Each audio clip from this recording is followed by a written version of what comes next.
মানুষ সবসময় স্বপ্ন দেখেছে নিজের থেকেও শক্তিশালী এক বুদ্ধিমত্তা তৈরির। কল্পকাহিনীতে দেখেছি রোবটের দুনিয়া, সুপার কম্পিউটারের ভবিষ্যৎ, যেখানে মেশিন মানুষকে ছাড়িয়ে যায়।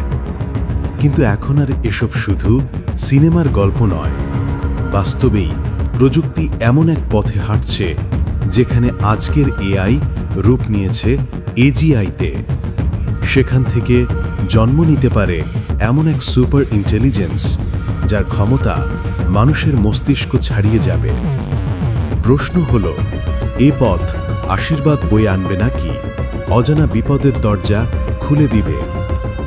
এখন যেটা ব্যবহার হয় সেটা হলো এআই বা আর্টিফিশিয়াল ইন্টেলিজেন্স। তবে এটাকে বলা হয় ন্যারো এআই, কারণ এটি শুধু নির্দিষ্ট কিছু কাজই ভালো। যেমন ধরুন চ্যাট জিপিটি ছবি শনাক্ত করার সফটওয়্যার, মুখ চিনে ফেলে, আবার গুগল প্রয়োজনীয় তথ্য বের করে দেয়। কিন্তু এই ন্যারো এআই মানুষের মতো একসাথে সব কিছু করতে পারে না। এরপর আসবে এজিআই, আর্টিফিশিয়াল জেনারেল ইন্টেলিজেন্স।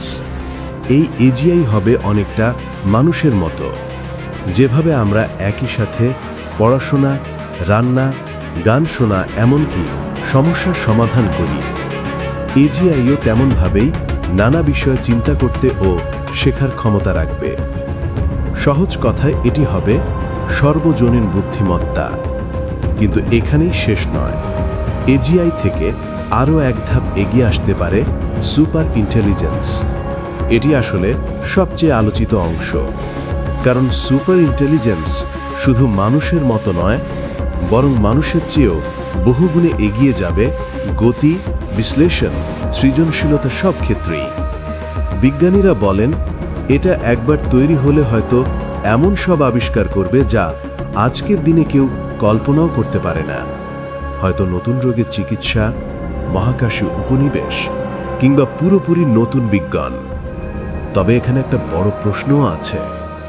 সমর্থকেরা বলেন সুপার ইন্টেলিজেন্স হলে তা দূর করবে দারিদ্র্য, সারাবে রোগ, বাঁচাবে পরিবেশ। তবে সমালোচকেরা সতর্ক করে বলেন, যদি একবার নিয়ন্ত্রণ হারিয়ে ফেলে তবে মানুষই পড়তে পারে বড় বিপদের মুখে। সবচেয়ে মজার ব্যাপার হলো, এটা কবে হবে তা নিয়ে সবার মত আলাদা। কেউ বলেন 10 বছরের মধ্যেই হতে পারে, কেউ বলেন 50 বছরও লাগতে পারে, আবার কেউ মনে করেন হয়তো আদৌ ঘটবে না। কিন্তু এটা নিয়ে সন্দেহ নেই যে এআই থেকে এজিআই আর সেখান থেকে সুপার ইন্টেলিজেন্সের দিকে এগোনো এখন আর কেবল এআই থেকে এজিআই আর সেখান থেকে সুপার ইন্টেলিজেন্সের দিকে এগোনো এখন আর কেবল সায়েন্স ফিকশন নয়, বরং বাস্তব সম্ভাবনা।